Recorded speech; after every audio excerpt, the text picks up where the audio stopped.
നമ്മൾ പഠിക്കുന്നത് ഇന്ത്യയിൽ ബാങ്ക് വളർച്ചയുടെ കാലഘട്ടത്തെക്കുറിച്ചാണ്.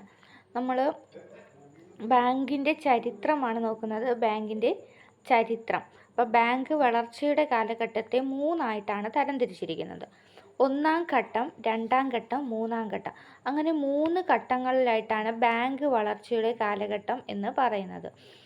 അതിൽ ഓരോ ഘട്ടവും വർഷമുണ്ട്. 1770 മുതൽ 1969 വരെയായിരുന്നു ഒന്നാം ഘട്ടം. 1770 മുതൽ 1969 വരെ ഒന്നാം കാലഘട്ടം ആയിരുന്നു. രണ്ടാം കാലഘട്ടം എന്ന് പറയുന്നത് 1969 മുതൽ 1990 വരെയാണ് രണ്ടാം കാലഘട്ടം എന്നറിയപ്പെടുന്നത്. ഒന്നാം കാലഘട്ടം 1770 മുതൽ 1969 വരെയും, രണ്ടാം കാലഘട്ടം 1969 മുതൽ 1990 വരെയും, 1991 മുതൽ മൂന്നാം കാലഘട്ടം എന്നാണ് പറയപ്പെടുന്നത്. ഒന്നാം കാലഘട്ടത്തെക്കുറിച്ച് പഠിക്കുമ്പം ഒന്നാം ഘട്ടം 1770-നും 1969-നും ഇടയ്ക്കുള്ളതാണ് ഒന്നാം കാലഘട്ടം എന്ന് പറയുന്നത്. ഈ ഘട്ടത്തിൽ bank of Bengal, bank of Bombay, bank of Madras എന്നീ പ്രസിഡൻസി ബാങ്കുകൾ വന്നു. അപ്പം ഒന്നാം ഘട്ടത്തിൽ ഏതൊക്കെ ബാങ്കുകളാണ് വന്നത്? Bank of Bengal, bank of Bengal, bank of Bengal, bank of Bombay, bank of Bengal ഉണ്ട്, ബംഗാൾ, ബാങ്ക് ഓഫ് ബോംബെ ഉണ്ട്, ബാങ്ക് ഓഫ് മദ്രാസ് ഉണ്ട്, മദ്രാസ്, ബാങ്ക് ഓഫ് ബംഗാൾ, ബോംബെ, മദ്രാസ്, എന്നീ പ്രസിഡൻസി ബാങ്കുകൾ നിലവിൽ വരുന്നത് ഒന്നാം ഘട്ടത്തിലാണ്. ബാങ്ക് ചരിത്രം എടുക്കുമ്പോൾ ബാങ്ക് 3 ഘട്ടങ്ങളായിട്ട് തിരിച്ചതിൽ ഒന്നാം ഘട്ടത്തിൽ വരുന്നതാണ് bank of Bengal, bank of Bombay, bank of Madras എന്നീ പ്രസിഡൻസി ബാങ്കുകൾ. ഈ ബാങ്കുകളുടെ പ്രവർത്തനവും വളർച്ചയും സാവധാനമായിരുന്നു. ഈ ബാങ്കുകൾ 1770-നും 1969-നും ഇടയിൽ വന്നെയാണ്. ഇതിൻ്റെ വളർച്ച വളരെ സാവധാനമായിരുന്നു. ബാങ്കുകളുടെ പ്രവർത്തനവും വളർച്ചയും സാവധാനമായിരുന്നു. 50 കോടി മൂലധനമുള്ള ബാങ്കുകൾ ദേശസാൽക്കരിച്ചു. ഇതിൽ 50 കോടി മൂലധനമുള്ള ബാങ്കുകളെ എന്ത് ചെയ്തു? ദേശസാൽക്കരിക്കുകയാണ് ചെയ്യുന്നത്. 50 കോടി മൂലധനമുള്ള ബാങ്കുകളെ, എത്ര കോടിയാണ്? 50 കോടി മൂലധനമുള്ള ബാങ്കുകളെ ദേശസാൽക്കരിച്ചു. ബാങ്ക് ഓഫ് ഹിന്ദുസ്ഥാൻ 1770 നിലവിൽ വന്ന ബാങ്കാണ് ബാങ്ക് ഓഫ് ഹിന്ദുസ്ഥാൻ എന്ന് പറയുന്നത്.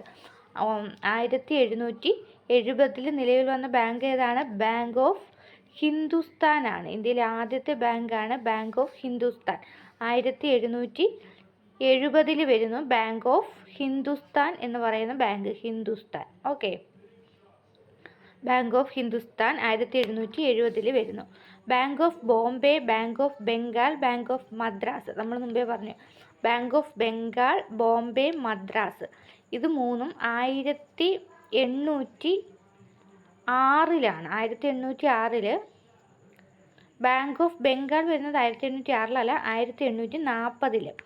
1840 ബാങ്ക് ഓഫ് ബോംബെ വരുന്നു. ബംഗാൾ 1809-ലും മദ്രാസ് 1843-ലുമായിരുന്നു വരുന്നത്. അപ്പോൾ ബാങ്ക് ഓഫ് ബോംബെ, ബംഗാൾ, മദ്രാസ്, ഈ 3 ബാങ്കുകൾ വന്നു. അതിൽ 1809 വരുന്ന ബാങ്കാണ് ബംഗാളിലെ ബാങ്ക്, ബംഗാൾ. ബോംബെ വരുന്നത് 40-ലും മദ്രാസ് വരുന്നത് 43-ലുമാണ്. പിന്നെ ഇമ്പീരിയൽ ബാങ്ക് ഓഫ് ഇന്ത്യ 1921-ലാണ് നിലവിൽ വരുന്നത്. Imperial bank of India 1861 paper currency നിയമം നിലവിൽ വരുന്നുണ്ട്. പേപ്പർ കറൻസി നിയമം നിലവിൽ വരുന്നത് 1861-ലാണ്. ഇമ്പീരിയൽ ബാങ്ക് ഓഫ് ഇന്ത്യ വന്നത് 1921-ലാണ്. റിസർവ് ബാങ്ക് ഓഫ് ഇന്ത്യ വരുന്നത് 1935-ലാണ്. 1949 ഈ റിസർവ് ബാങ്ക് ഓഫ് ഇന്ത്യ ദേശസാൽക്കരണം നടക്കുന്ന വർഷമാണ്. SBI വന്നത് എന്നാണെന്ന് ചോദിച്ചാൽ 1955 SBI വരുന്നത്, state bank of India.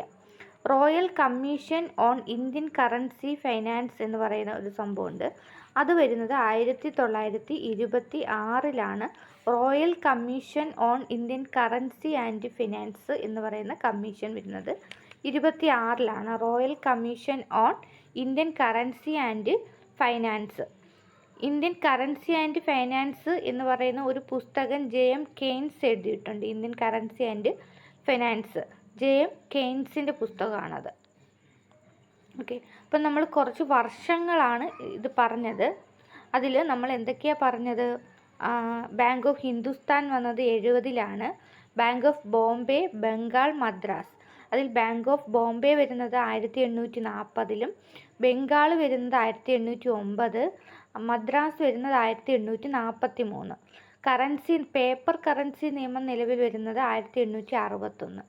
Imperial bank of India വരുന്നത് 1921. റിസർവ് ബാങ്ക് ഓഫ് ഇന്ത്യ വരുന്നത് 35. ദേശസാൽക്കരണം നടക്കുന്നത് 49.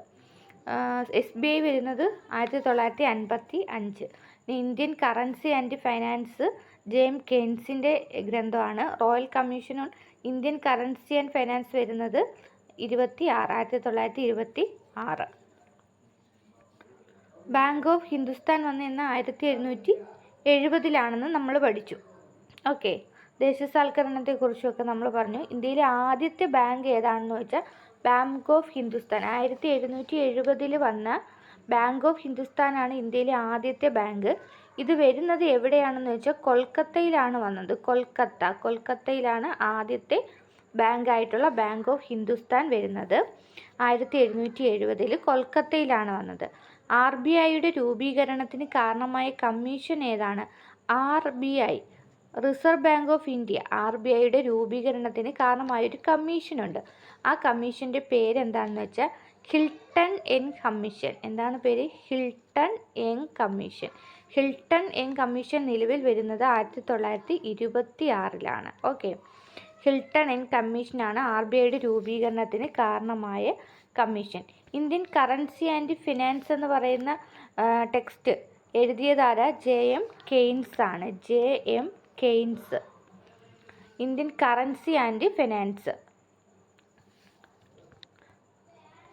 ഡോക്ടർ BR അംബേദ്കറിൻ്റെ the problem of the rupee, its origin and its solution എന്ന കൃതിയും JM കെയ്ൻസിൻ്റെ ഇന്ത്യൻ കറൻസി ആൻഡ് ഫിനാൻസ് എന്ന പുസ്തകവും ഹിൽട്ടൺ ആൻഡ് കമ്മീഷൻ്റെ വരവിനും RBIയുടെ രൂപീകരണത്തിനും കാരണമായി. അപ്പോൾ ഹിൽട്ടൺ ആൻഡ് കമ്മീഷൻ വന്നു. RBIയുടെ രൂപീകരണത്തിന് കാരണമായ കമ്മീഷനാണ് 1926 വന്നതെന്ന് പറഞ്ഞു. ഇതിന് വരാൻ കാരണമായ 2 വ്യക്തികളുടെ ടെക്സ്റ്റുകളുണ്ട്. ഡോക്ടർ BR അംബേദ്കറിൻ്റെ the problem of the rupee, its origin and its solution എന്ന് പറയുന്ന കൃതിയും JM കെയ്ൻസിൻ്റെ ഇന്ത്യൻ കറൻസി ആൻഡ് ഫിനാൻസ് എന്ന പുസ്തകവും ഹിൽട്ടൺ ആൻഡ് കമ്മീഷൻ്റെ വരവിനും RBIയുടെ രൂപീകരണത്തിനും കാരണമായി. അപ്പോൾ RBIയുടെ രൂപീകരണത്തിനും ഹിൽട്ടൺ ആൻഡ് കമ്മീഷൻ്റെ വരവിനും കാരണമായ കൃതി ഏതാണ്? BR അംബേദ്കറിൻ്റെ the problem of the rupee, its origin and its solution. The problem of rupees, the problem of the rupees, its origin and its solution. അതുപോലെ JM കെയ്ൻസിൻ്റെ Indian currency and finance. Okay, 1861 paper currency നിയമം. നമ്മൾ മുമ്പേ വർഷം പറഞ്ഞപ്പം പറഞ്ഞു paper currency നിയമം വന്നത് 1861 പേപ്പർ കറൻസി നിയമം. എന്താണ് പേപ്പർ കറൻസി നിയമം എന്ന് വെച്ചാൽ ഇന്ത്യയിൽ നോട്ടുകൾ അച്ചടിക്കാനും വിതരണം ചെയ്യാനുമുള്ള സ്വകാര്യ പ്രസിഡൻസി ബാങ്കുകളുടെ അധികാരം നിർത്തലാക്കുകയും അത് ഇന്ത്യ ഗവൺമെൻറ് നൽകുകയും ചെയ്തു. അതാണ് പേപ്പർ കറൻസി നിയമം എന്ന് പറയുന്നത്. ഇന്ത്യയിൽ നോട്ടുകൾ അച്ചടിക്കാനും വിതരണം ചെയ്യാനുമുള്ള സ്വകാര്യ പ്രസിഡൻസി ബാങ്കുകളുടെ അധികാരം എന്തു ചെയ്തു? നിർത്തലാക്കുകയും അത് ഇന്ത്യ ഗവൺമെൻറ് ഏറ്റെടുത്തു. അതിനെയാണ് പേപ്പർ കറൻസി നിയമം. 61 അത് വന്നത്. ഇനി ബാങ്ക് ദേശസാൽക്കരണം.